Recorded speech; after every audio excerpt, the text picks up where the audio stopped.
When did love start feeling like a panic attack?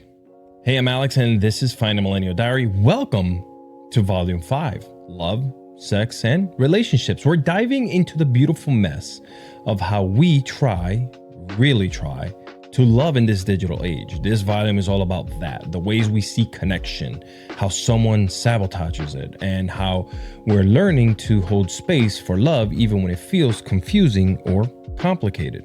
And we're starting off with something super specific, but also super relatable. That moment when someone text me when you get home. On the surface, it sounds sweet, thoughtful, but underneath, there's something deeper happening. Today, we're unpacking what that phrase really says about how we experience love, anxiety, and emotional safety. So, let's talk about this phrase, text me when you get home. We've all heard it before. We've all said it. But here's the thing. It's not just about making sure someone made it home safe. It's about needing to know you're still on their mind, that they didn't forget about you the second you walked away, that they care enough to check in. It's a stand-in for 100 unsaid things like, please stay connected to me, or I'm afraid of being forgotten, right? And a lot of us have attached our sense of security to those little moments of contact. We crave them because, let's be honest, the world hasn't always felt very safe, at least not for us millennials, right? So we cling to these tiny little anchors of reassurance. Now, growing up, a lot of us were surrounded by emotional turbulence. Maybe our parents were going through something they never talked about. Maybe the world just never gave us time to feel safe. 9/11, Y2K, economic crashes, school lockdown drills, that kind of thing sticks with you. So what happens? Our bodies get trained to expect the worst. And when you add technology, a phone buzzing, a message seen but not replied to, it becomes the perfect storm. It's not just that we get nervous when someone doesn't reply. It's that our entire system lights up, preparing for abandonment, for bad news, for being too much or not enough. We're not just being dramatic though. We're responding to a lifetime of uncertainty. Okay, listen, let's talk about read receipts. You know the ones, read at 8:47 p.m. and then nothing.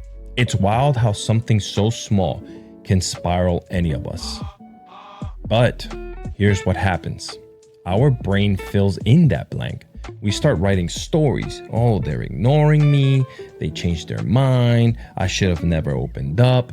And now we're sitting in a feedback loop of silence and panic, over-analyzing everything we said, rereading texts like they're crime scene evidence. It turns relationships into constant states of guessing. Are we okay? Are they still interested? Am I too much?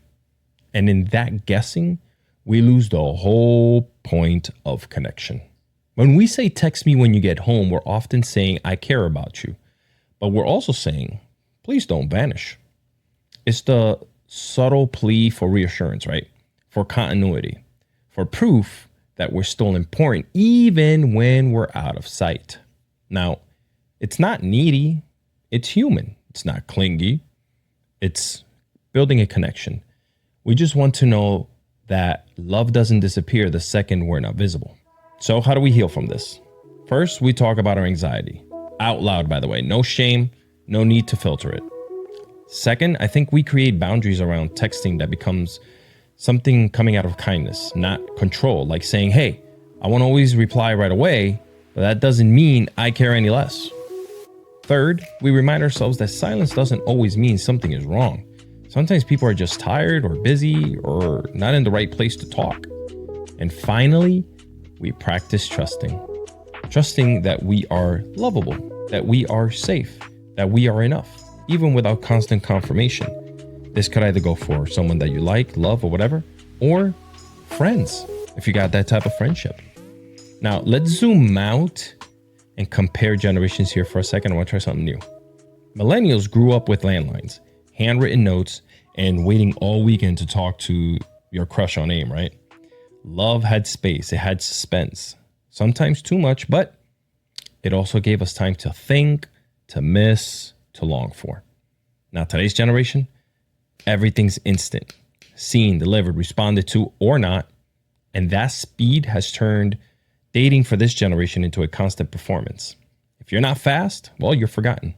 And if you're not interesting, well, you're ghosted. See, our generation, we're the bridge between the love letters and love languages. We were taught to fear being too much and ended up craving constant proof that we're not too little. So yeah, texting when you get home hits different when you've lived through both sides of the emotional internet. So let's answer the central question here. When did love start feeling like a panic attack?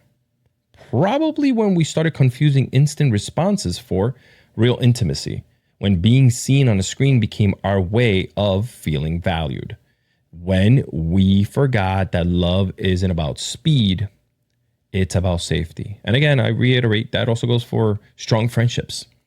We can rewire this though. We can learn to love without the anxiety hangover. We can unlearn the panic and relearn that pause that, us millennials grew up with. Next up, the dating app fatigue is real because listen, love isn't supposed to feel like swiping through job applications. But that's where this generation in the world that we're in is at, right? Listen, head over to alexiscardoza.com to check out everything. Follow the show on Apple or Spotify and sub to the YouTube channel as we continue building this community together. You're not too sensitive. You're just trying to feel safe. And this is fine. Goodbye.